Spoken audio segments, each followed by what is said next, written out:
Sorry, folks, I have no idea why the screen keeps going off. Computer's got a mind of its own.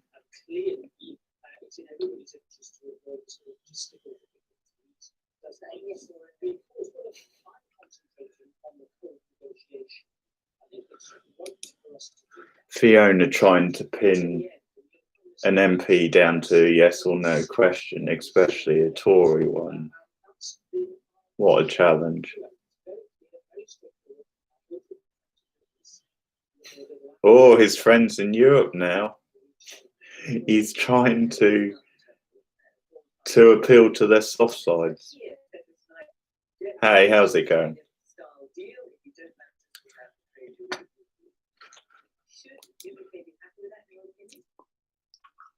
Well, it'll be pretty disappointing, I think, to find out where we have obviously a deal with the EU on governments, and there are really some very large barriers to Australian trade with Europe, which we're seeking to address as we negotiate a free trade agreement with Europe. But Australians would not regard our trade relationship with Europe as being. What is with this bloody screen?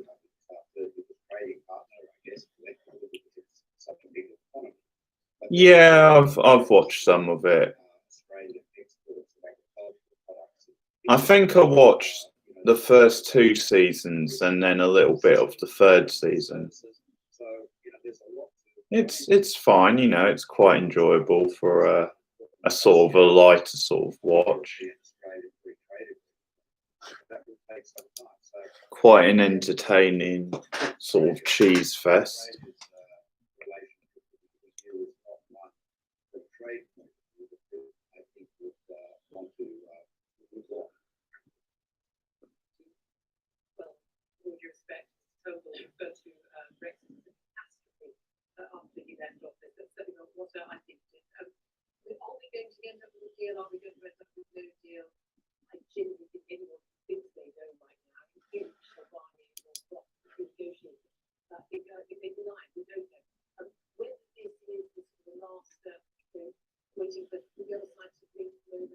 No, Brexit.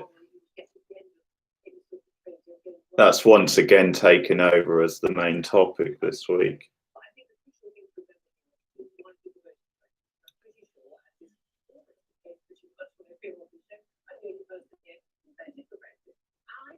Now, shut up, Julia.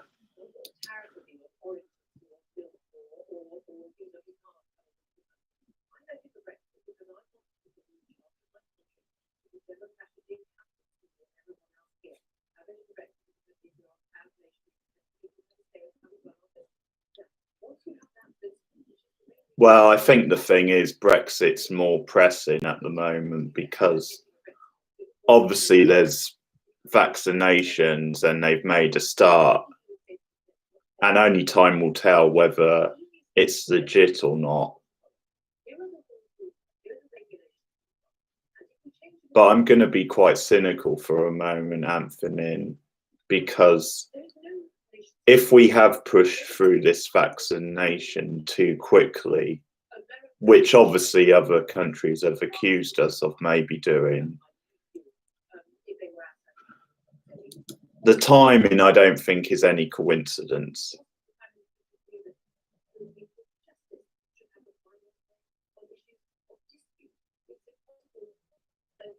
I think the timing is that they're likely to get some bad press in the new year if we get a no-deal Brexit. So if you're thinking cynically, that might be why they wanted to push the vaccination through before Christmas, to try and cover up the cracks almost of that bad news.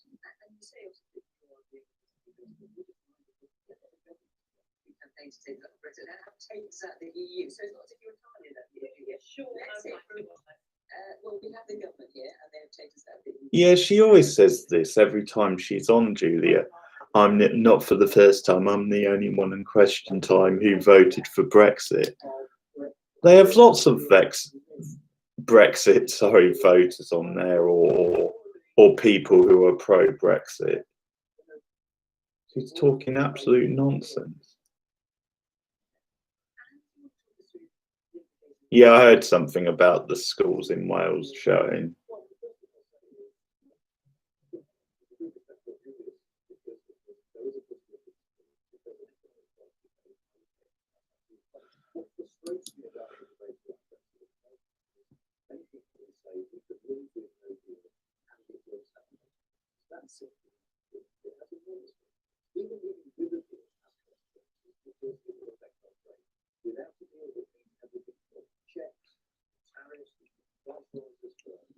Basically, Anthony, they've got the former Australian Prime Minister on, and Australia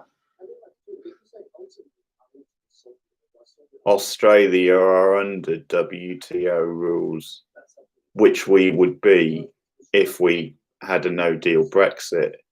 And he's basically said they go for all sorts of tariffs and what have you under WTO rules, and it's almost impossible to try and get a free trade deal with other countries. So there you have it firsthand from someone who's been in office of a country who has to trade on WTO rules.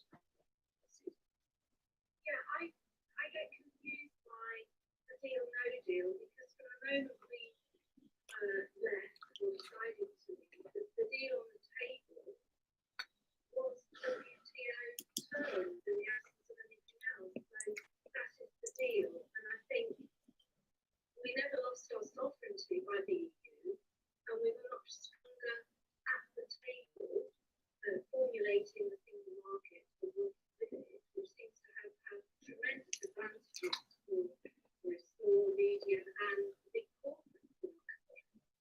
So I'm just about old enough to remember going in and then you come out. And I only saw, growing up, I only ever saw advantages in my life. Thank you. So very nice to get Julia's question. So for me, it's a question of sovereignty. So I'm thinking not because of what was said on the side, but honestly for politicians. Absolutely, it's a question of sovereignty. If that's lost through any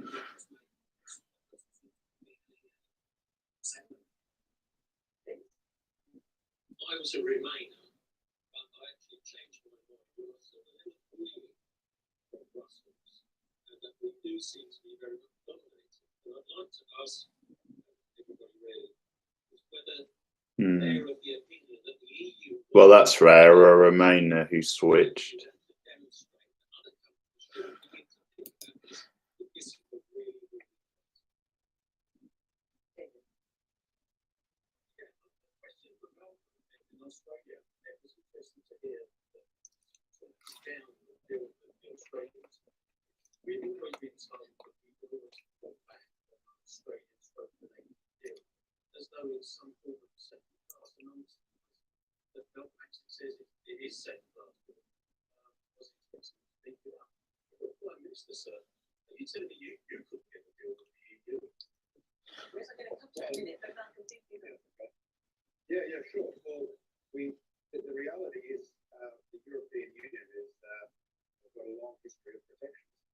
I mean, you would understand that the trade deals are very hard to negotiate. Britain, the minute Britain pulled out of, the minute the Brexit vote occurred, I said publicly we will do a free trade deal with the UK. Negotiations are still continuing. I hope they'll be satisfactorily resolved. But there are plenty of issues, points at issue. The protection of British agriculture from Australian imports, obviously being a very live issue. But I'm hopeful that we'll be able to get a deal done.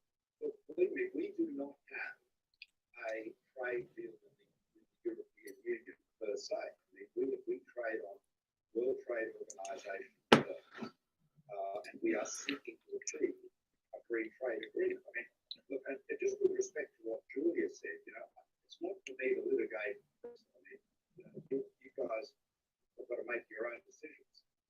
The issue, however, is that there will. Well, yeah, it was just put to him so Australia couldn't negotiate a free trade deal. But the situation was different because obviously Australia have never been in the EU. So they were coming from a different position than we were.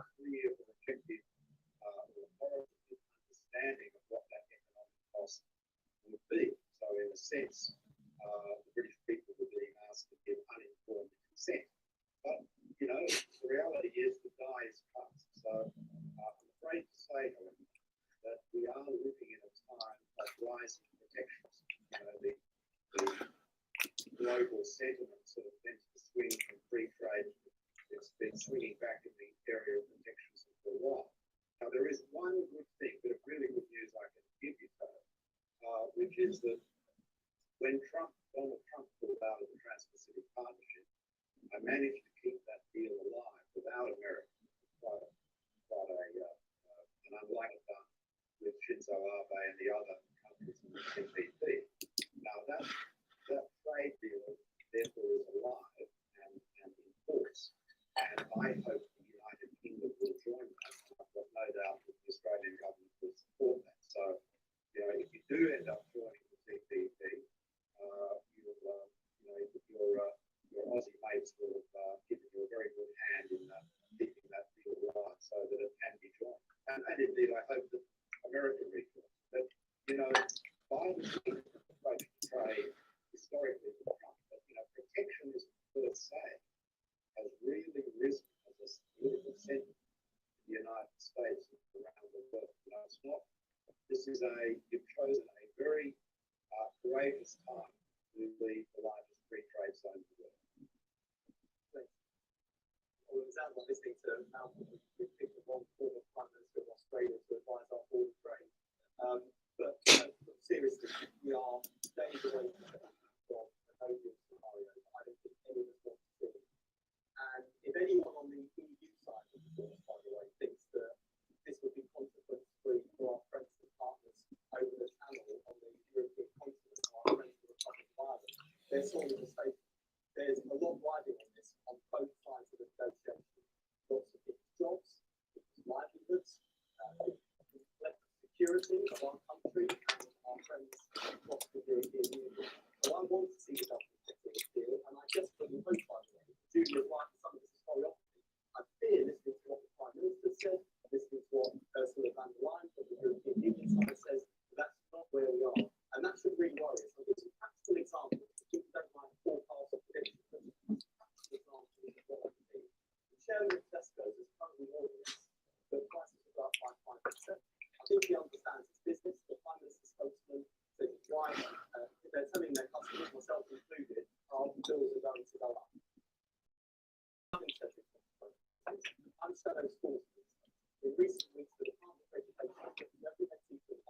There you have it. Another worrying sign. The bills at Tesco's are set to go up as a result of. I would never in a million years afford no deal Brexit. So whether it's the things we've been warned about in terms of manufacturing, and just-in-time supply chains, the disruptions of jobs and livelihoods, the debate we've practically been having for the last 4 years, or the unintended consequences, the unpredictable. There is so much riding on the political leaders in the next few days. I mean, the stuff about Trump and Biden over Brexit is interesting. Saying Biden's very different, and it might be harder getting a trade deal out of him. But you have to ask the question: was Trump ever really in a position to offer?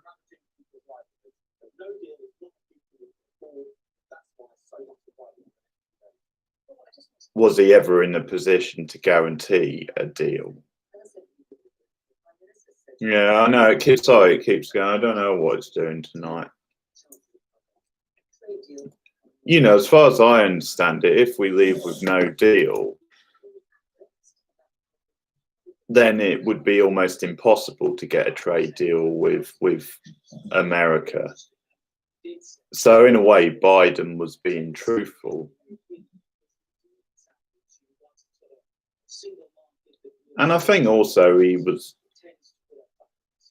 if he is against the idea, he was looking out for America in that sense, because, well, he was looking at potentially how damaged the UK could be, and do they want to trade with them in that case?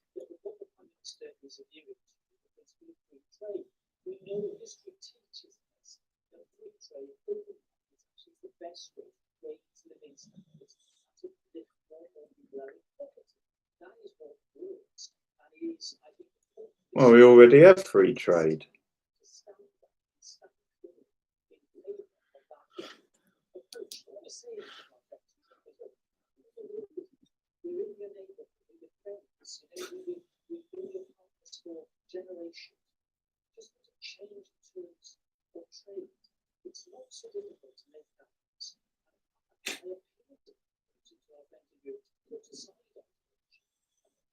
Oh, you're an olives eater, are you? I'm not so keen on olives, I have to say.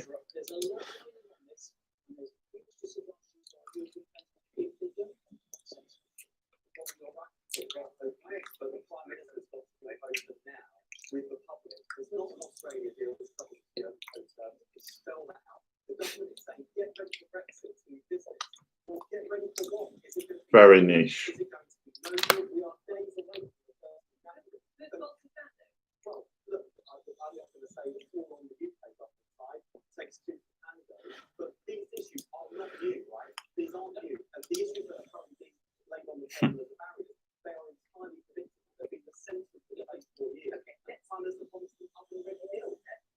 Yeah.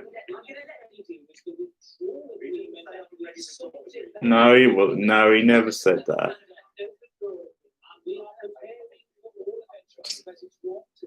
And that wasn't oven ready anyway.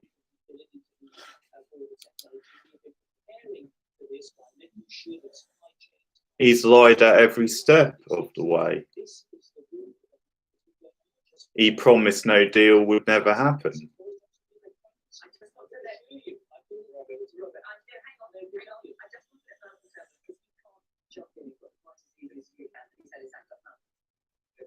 Thanks, Fiona. Can I just inject an air of perhaps objective realism here? There's an old political saying in Australia: the great race of life always backs self-interest because you know it's trying. Now, the reality is. Hey, Tams. How are you? Good to see you. Trade benefits both sides. So, you know, it doesn't. The Europeans have an interest in having a good trading relationship with Britain. They don't want to suddenly freeze Britain out. They don't buy British goods because they particularly like the British, or it's a financial, commercial. However, here is where yeah, I'm okay. There is always a market for protectionism political. Politicians will support Listen, that I watched a film called The Call tonight, which you might have seen with Halle Berry. It's a WWE Studios film of all things. Oh, okay, there you go. There you go, a film we agree on. Yeah, it's good, isn't it? Abigail Breslin. Right, no barriers to Australian imports, you know, of beef, lamb, etc. We're going to do that because they're farmers. Also, no, that's one I need to see. I know it's a Shyamalan film, and it tends to get mixed reviews, but yeah, no, she's good. I mean, obviously, I first saw her in Little Miss Sunshine, and she was a bit of a breakout star.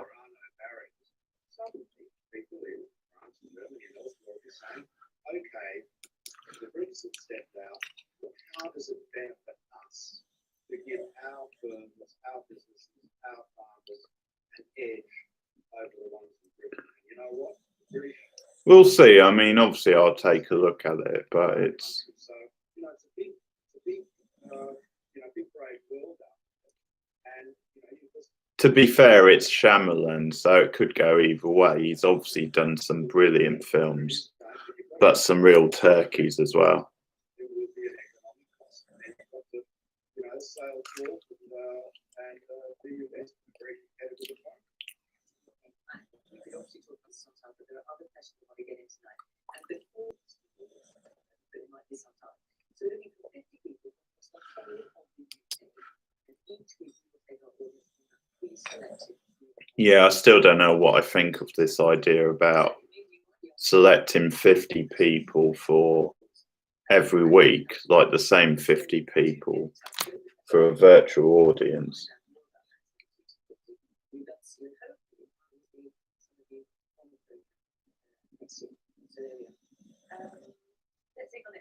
We'll see.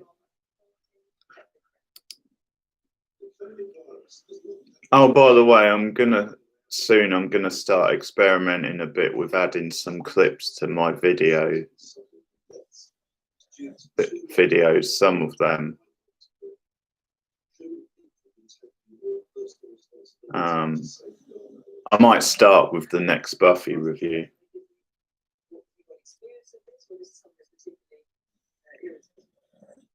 See how it goes. It's just something that'll add a little something. I'm not saying it'll be on, I'll do it on every video, but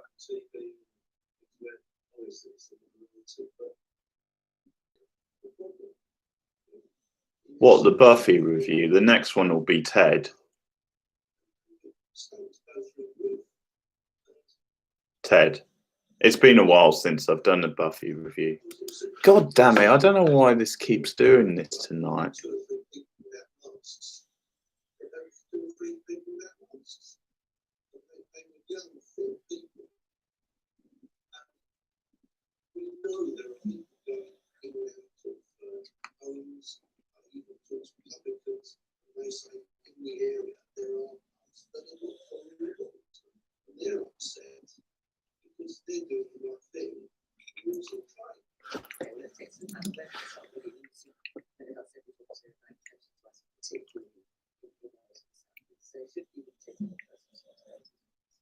Yes, so this is a really big issue for me.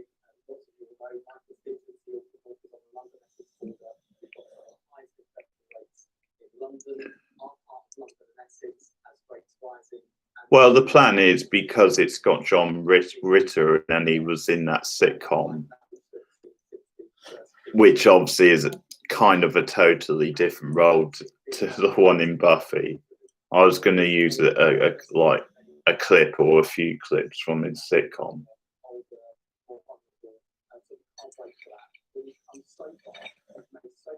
and maybe interject, you know, a clip from the Buffy episode with him in. Make sure that we get through this pandemic as well as possible, because there are lots of people in this country who have COVID with such as long-COVID symptoms. And let's not forget that with Christmas, over 60,000 people have died during this pandemic. For lots of families, this is going to be a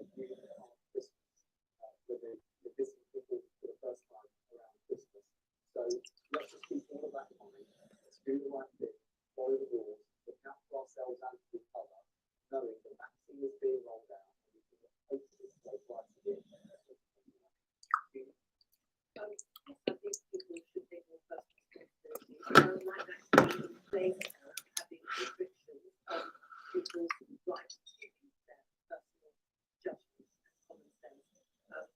Prime Minister's constantly talked about good old British common sense. So how does that work in practice? How does that work in practice? How does it work in practice? We would actually trust the people who will actually do it. Most people have actually been following the rules. You mentioned that people are very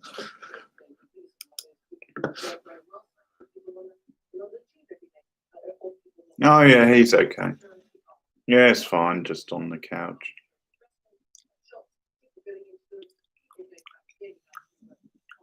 Little menace as always. No, not a reaction video. It's just I'll use, you know, 2 or 3 clips as part of the review.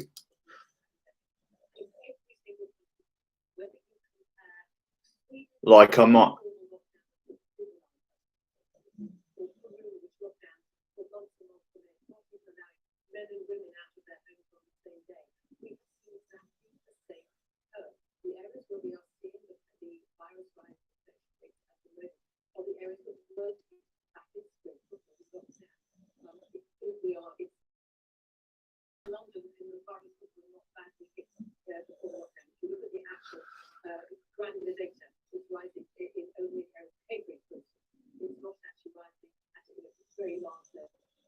Yeah, she's splitting hairs there.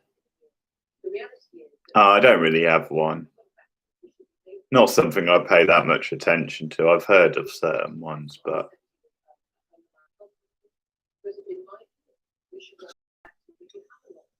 pubs shouldn't be closed down.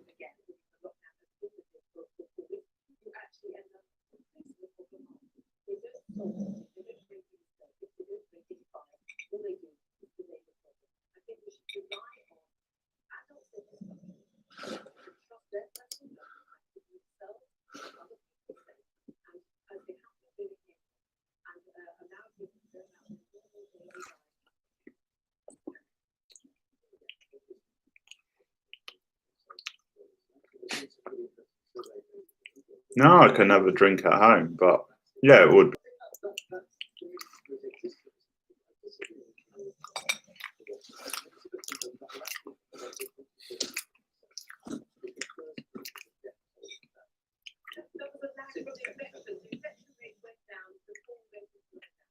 Oh, don't worry, I'll save it for you, Anthony. Especially for you.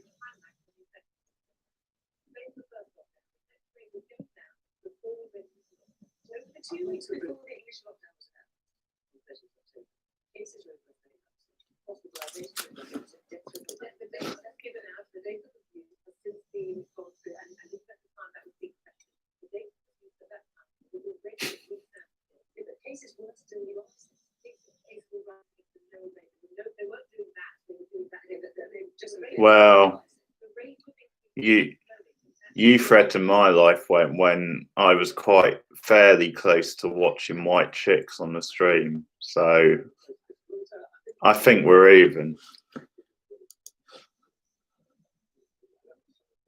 That was closer than I would have liked it to have been.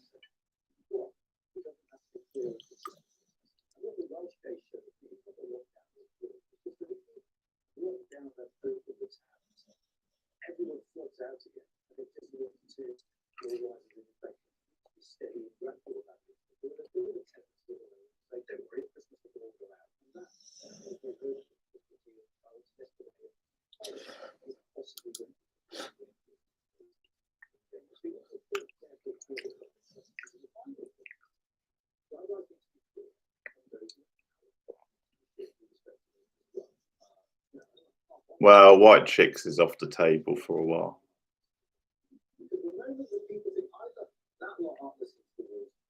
Actually, the rules are a bit silly. Stop changing. And actually, once you start thinking the rules are silly, then the whole thing starts to go.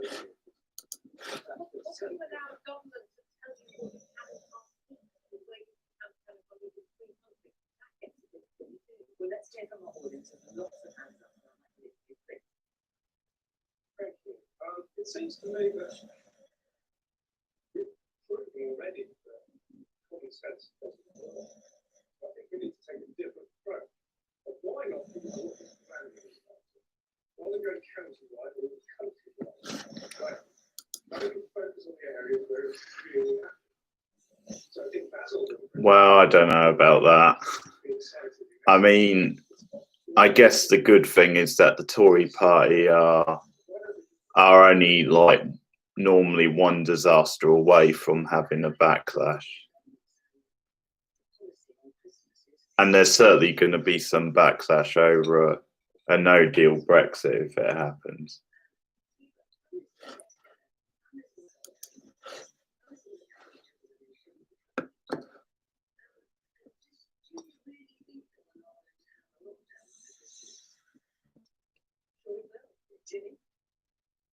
Thank you. I think there's a degree of conformity fatigue with a lot of people. Yeah, the rules are just confusing. Conspiracy theories have a lot more empathy, have a lot more attachment than they would ordinarily. I think people are looking for an opportunity to not perform any longer. Well, that would be an election, Anthony, which is still a few years away. Unless you mean if Boris is sort of forced out before the next election and they have to get another prime minister in.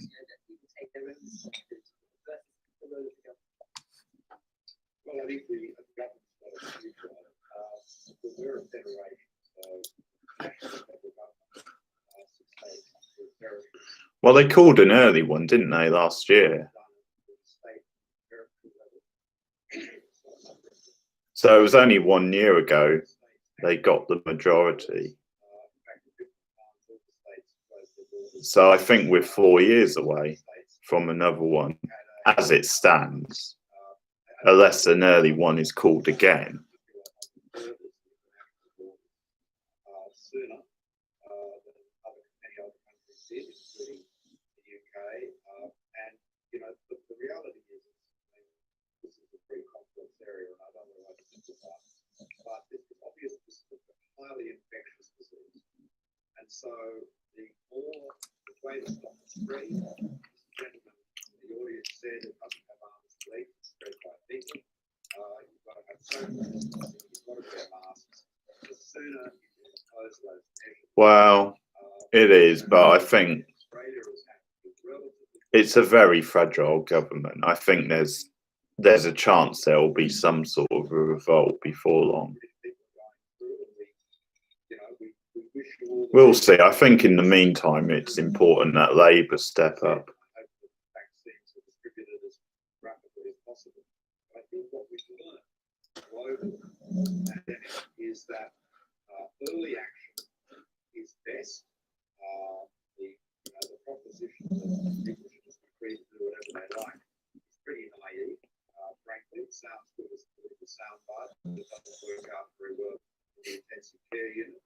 You say, country that's probably done the best of all is Taiwan. can I just jump in for a minute? You say that acting quickly was critical for Australia. Do you think the UK government actually slowly? Well, it didn't act as quickly as Australia. Ultimately, Fiona, every I'll say yes, the UK government acted too slowly. Robert's dealing with the same justice issues as his Australian counterparts are, his French counterparts are. So what's interesting about the pandemic, it's like an old-fashioned examination. In every country in the world had to face exactly the same problem at exactly the same time. It's like being in the examination. The later says, right, it's 9 o'clock, you can start writing, you've got 3 hours. And so we can actually test in real time what approaches work best. And I think a key thing, And they weren't open about it with the people, obviously, before because there were sources that said they knew about it back in December. point a man made about leadership consistency is a very powerful one. So, I think the reality is social distancing, masks, all of those old techniques that have been around for millennia, centuries anyway, probably millennia as well, have been the most effective.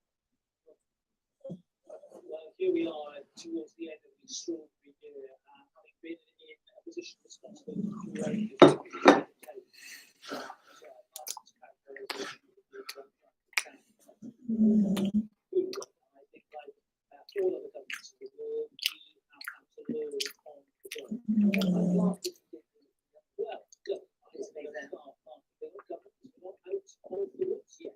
We are still in a position where this virus is very much in our community. The vaccine starts. Well, what rumour? I haven't heard that one. Is it over climate control?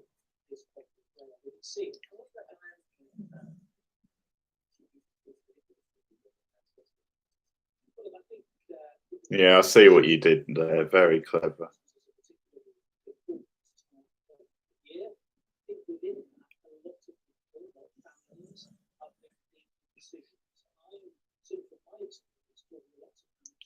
What?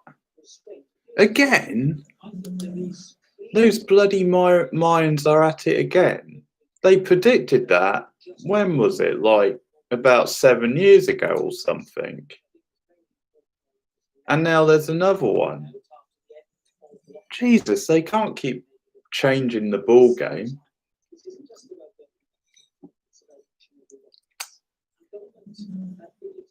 Trust is a big issue. The government has to show trust in people as well. That's why I think it's important to the message of people. But we don't sound ineffectively authoritative. And we don't become too sure, and we don't become too different. Because we couldn't achieve the progress that we've done without the cooperation and the solidarity of this country. All of us have played our part in dealing. Yeah, I remember because I was at uni. It was my first year at uni.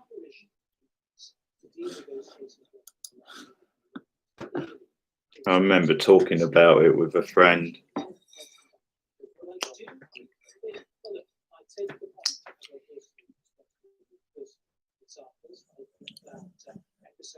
Because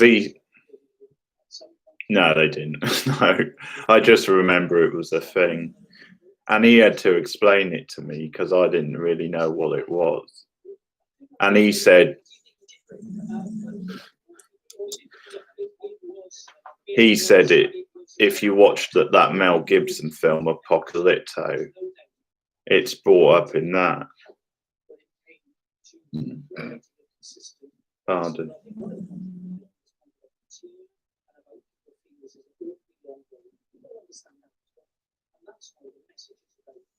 End of the tunnel vaccine, what we still need to do in order to deal with this problem, social distancing, local restrictions, all of this.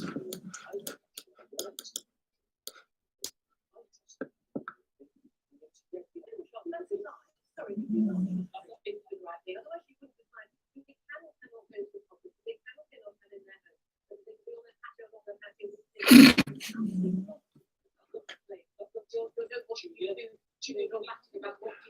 Well, there's been a lot of bad shit happened since 2012, to be fair, so maybe it did end in 2012.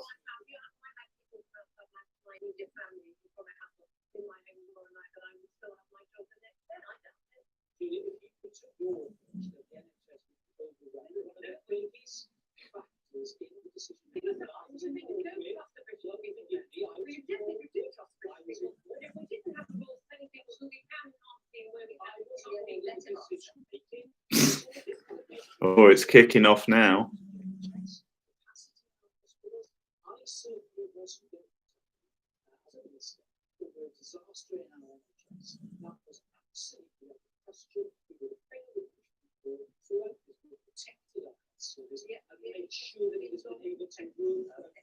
Let's take another question. Oh, I quite enjoyed that set too. Government Minister, when interviewed on Sunday, did not unequivocally condemn the bans. More have been said by both politicians and the clubs in support of the place. Let's just, you were referring to George Eustace, Ginny, let's just be clear exactly what Eustace did say. Yeah, here we go.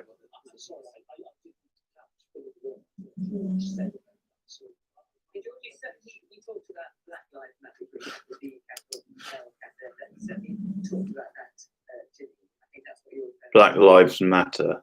now. I think it was wrong to group the players. Oh, yeah, but let's start with the other side of the Do you think they would like to take? yeah, I think that's how they want to show their About, you know, the players being booed for supporting Black Lives Matter, basically taking the knee. Have politicians and other people done enough to stand up for them? I don't like to tell people what I should think. Okay? I also think that there's a lot of virtue signals, like reports who actually don't do very much for sort of equality or prejudice or that in their day-to-day practices, but stick a local on their side. There are all sorts of problems with this.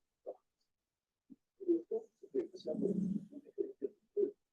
I think the players who do this are really because they want to make a statement. I still think players believe in a movement that wants to undermine capitalism. I think they're trying to show respect and I think doing that is Yeah, the conspiracy theory from the other side is they're supporting a movement that wants to undermine capitalism, which is utter baloney.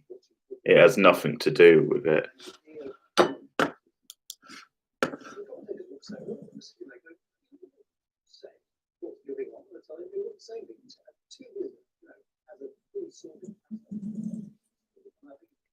They're probably overcompensating and over-virtue signaling now, but I'd far rather that. It's a step in the right direction. No, only a step, because recognizing racism is the first step. Dealing with it, dealing with prejudice of all kinds, dealing with prejudice against people of different colours, sexual, of a different class, all of that exists. Have they what?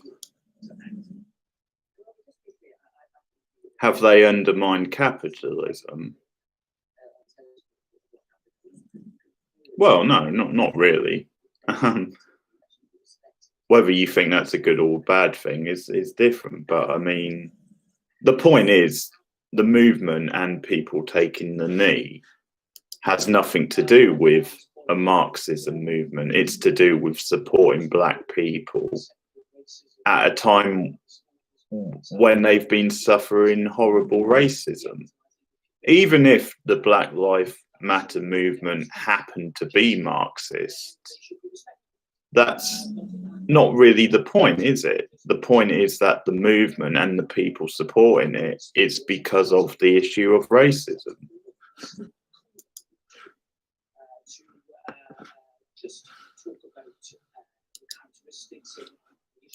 Hey Root, how's it going?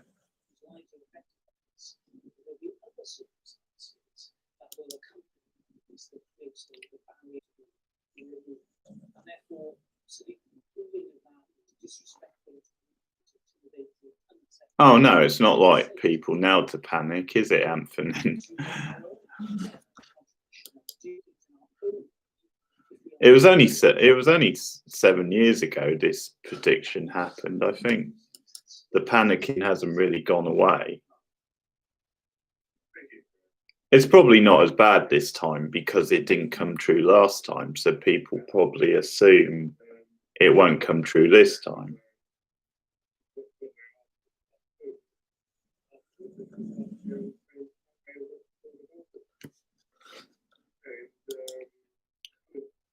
No, not yet. But obviously, there's been steps in the right direction. It's just unfortunate you have people on the other side trying to stand in the way of, you know, progress.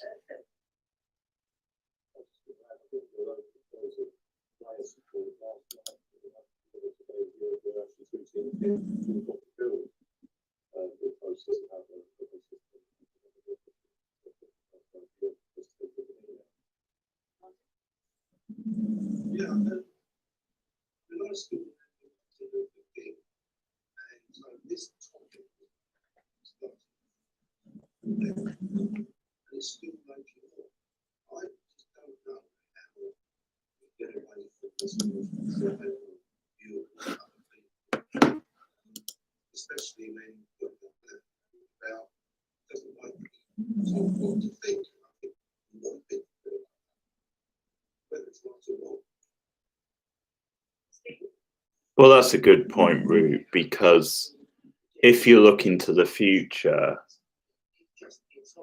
I think it has to become mandatory for schools to teach that, you know, education about the past and the future, you know, the history and why this stuff is important. It's going to be very difficult to kind of stamp racism out in future generations if it's not taught in schools. They stand and respect the moment.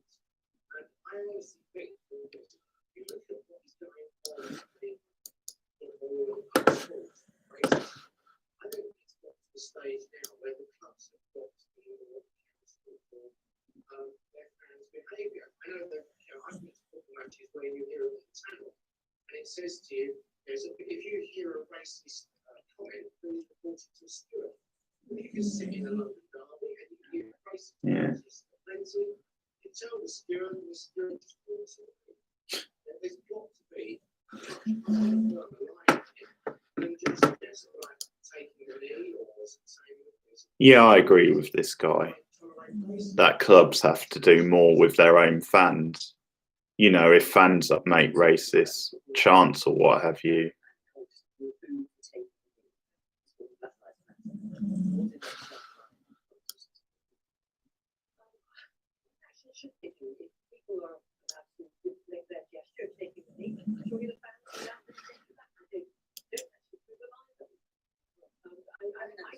Are you saying that it was fair enough that the fans were booing the player? The fans are allowed to boo.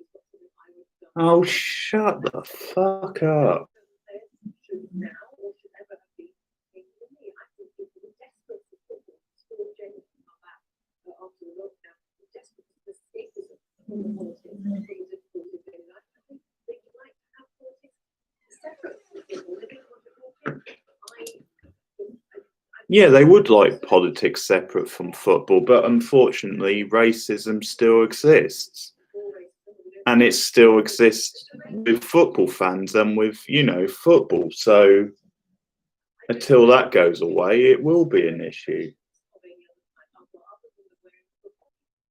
Idiot. And this was a good demonstration. The players originally, when they started training matches, had Black Lives Matter written on their shirts. The slogan of a now political organisation, regardless of the Marxist Republican aims of the organisation. I think it's quite bizarre that the only demonstration that happens in the beginning of our football matches should be a demonstration in relation to the horrific racist murder of a black man in America many, many months ago. It's not something that happened in this country. It's not something that anyone in this country would endorse or say was ever acceptable. I find it strange because it's the one thing. I'm looking forward to those same football showing the same principles when we play for England and the Qatar World Cup. When we get to Qatar, what did we take in me? What were the women who have no real legal rights and the violence that goes against them? What did we take in me? For all the gay people who are in prison, who were executed for being gay? Why are we choosing this war? Horrific, terrible, terrible act of injustice and violence as the one issue that we are expecting. I think we can all agree that this we want to tackle police violence, that we want to tackle racism in sport, in sport education. But I don't feel the need, I think a lot of fans do together and have a demonstration of a gesture about it every single time. Sometimes things happen in history that are so shocking and so brutal that it forces a conversation and opens up an opportunity to shift the dial in a positive direction and change deep ingrained endemic problems which plague societies. The murder of George Floyd on camera in front of the eyes of not just America but the eyes of the world opened up a conversation. Racism isn't new in this country or the United States of America. And on a number of levels, of course, racism in this country is very different than it was in the 80s when I was born or in the 50s and 60s. We don't have signs up any longer that say no blacks, no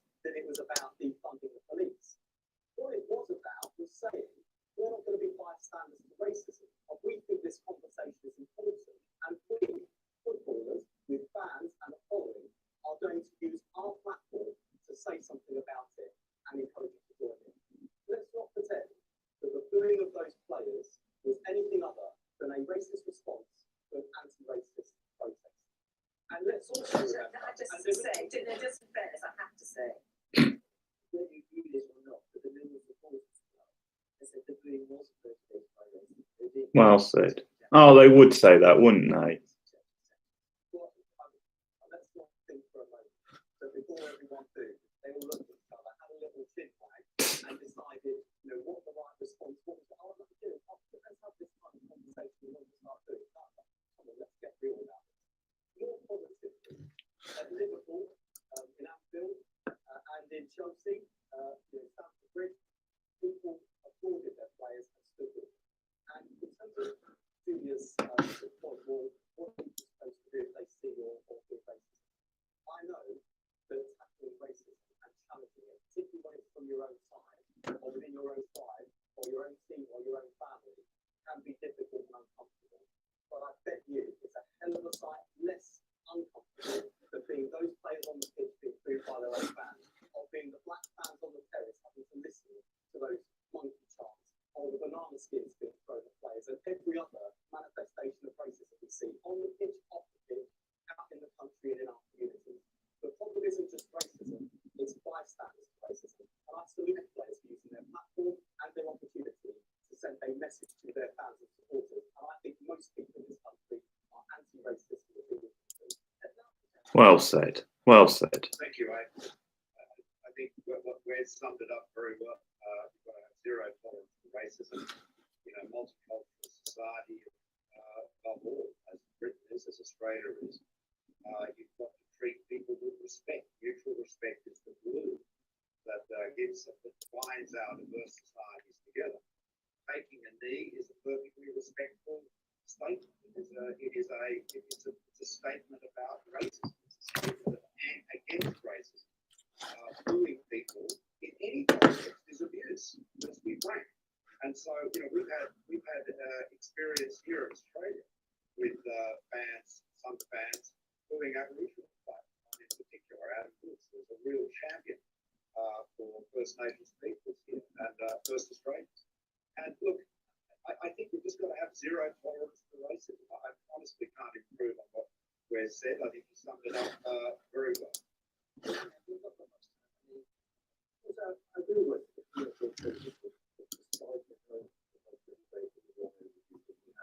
I share Julia's observation about the big black man. I don't understand that. But the fundamental issue is you have these incredibly powerful and influential ways to citizens who are reviewed on as sort of role models. Basically saying to start with again, racist people are going to. However imperfect it may be, whatever sort of connotation that might be making out of it, that statement.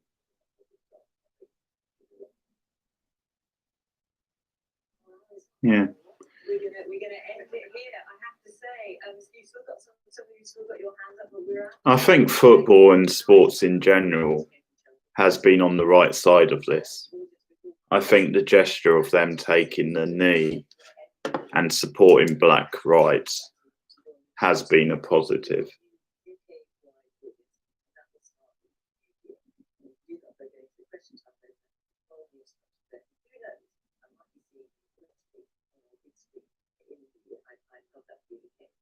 Adrian Charles, of course, is coming up on extra time because yes, and you can see on the screen and get in touch with my phone by texting my tweet and will stay there as well. For now, just want to say thank you very much to the panel for coming tonight.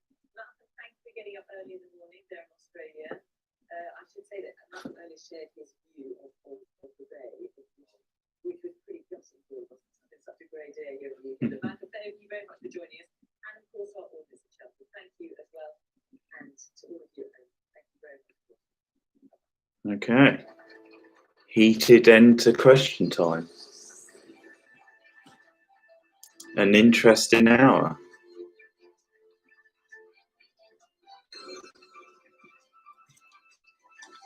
And the new format coming in the new year, which I know Anthony, she's chopping at the bit to be in that 50 select audience every week, shouting and screaming at the screen.